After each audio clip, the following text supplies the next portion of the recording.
got stories. Tannenbaum's got a contract in his back pocket, ready for the signing. Schefter will be with us live in just a second with the very latest, and Dominique has a lot to say this morning as we ask the musical question. Is it finally decision day for Aaron Rodgers?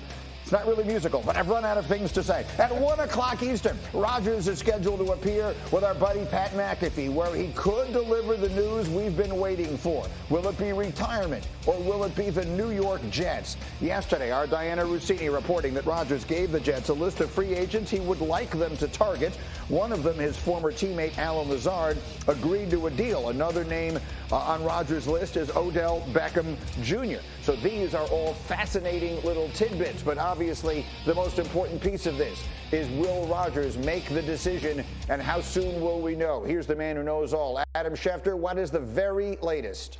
Well, Greeny, I will not be surprised if Aaron Rodgers tells Pat McAfee, yes, that he wants to play for the Jets. But as we've been saying all week long, there are layers to this whole situation. It's not a simple decision of Aaron Rodgers just saying, okay, I want to play for the Jets, and snap your finger, you're put out of your misery, Greeny, and it's done, okay? It's more complicated than that.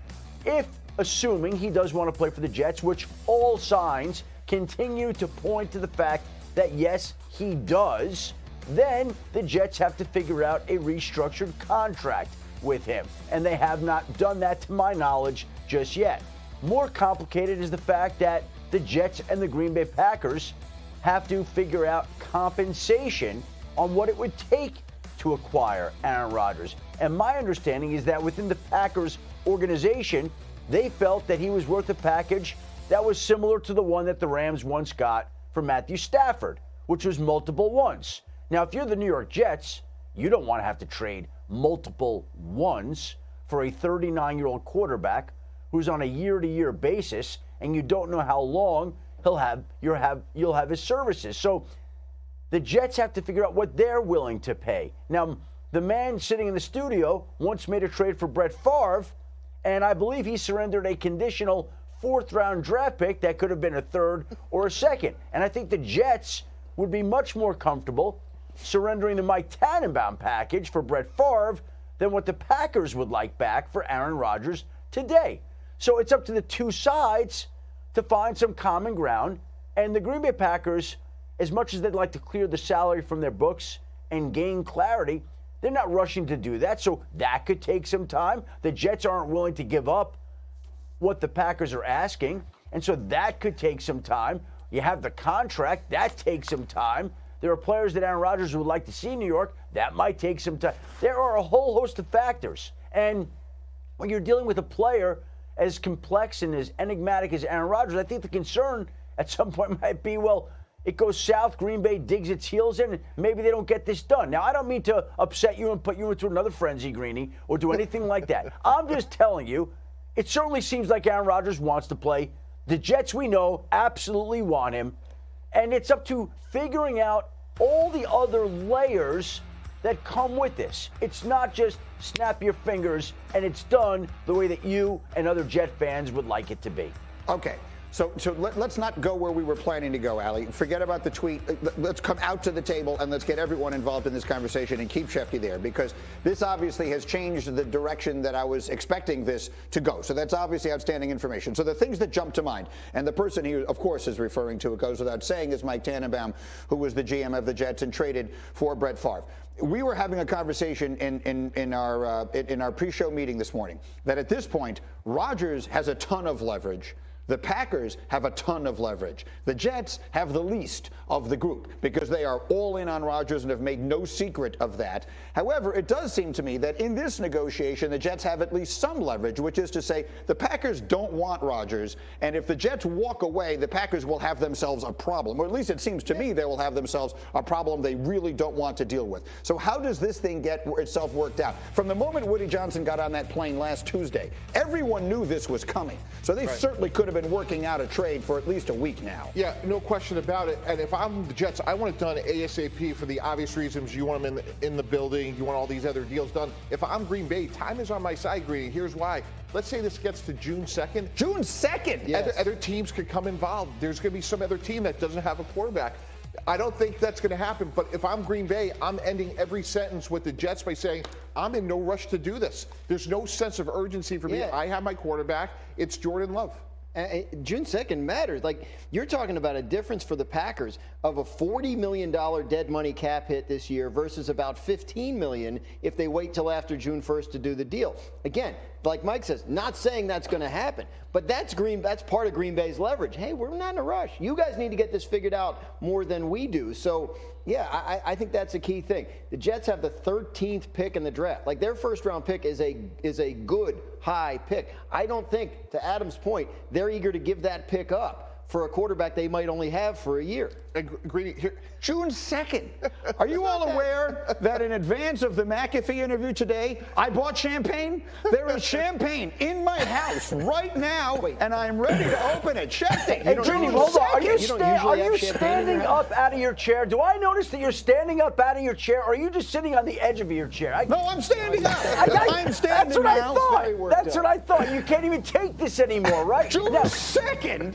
I've been waiting all week. I thought this was going to end today at 1 o'clock. The most important question now is, when does that champagne expire? Is it good? Like, what's the shelf life? No. I mean, it could easily be cellared, but I don't have any interest in doing that. I have every interest in Dominique, do something. I don't care what, but do something.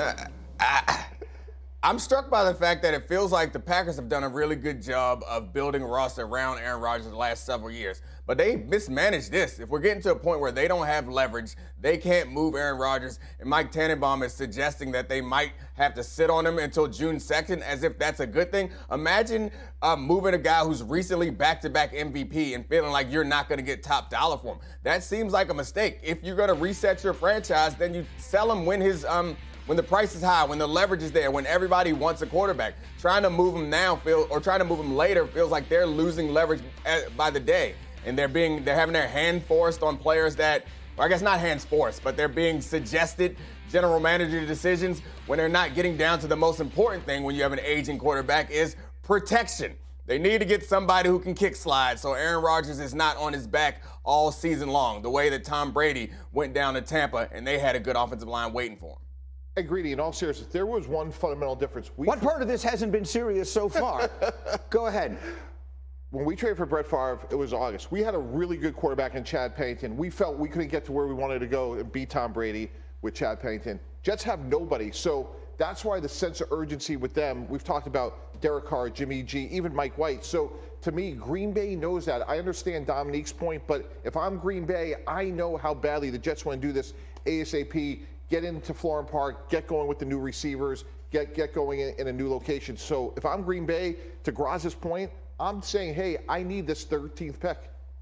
Well, I had been told. I was completely of the opinion, Schefter, that all we were waiting for was Aaron Rodgers to make up his mind. He wasn't going to retire, and now all of a sudden I'm being told that's just the beginning of a process. When does this end? Well, Greeny, I've been saying to you all week long that there are layers to this, and it's not a simple thing, and that we're not just waiting on an Aaron Rodgers decision. And I'm going to say this. If you think that the Jets didn't have signals or hope or optimism that it was going this way, I think it would be naive. But the problem is, again, you're dealing with Aaron Rodgers, and the Jets and Packers never were going to do anything until Aaron Rodgers said, okay, it's in. Let's make this happen. And he tells the Packers, I want to make this happen.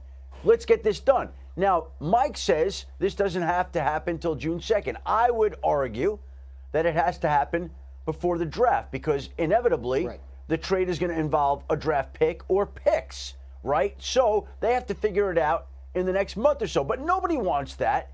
Everybody wants to move on. But yes, if the Packers wait, who knows what happens with another team. But Aaron Rodgers is the one who's driving this. Aaron Rodgers is the one who has the leverage here. Aaron Rodgers is the one who can say to Green Bay, please, we've been together for as long as we've been through all the things we have. I want to play for the Jets. We need to make this happen now.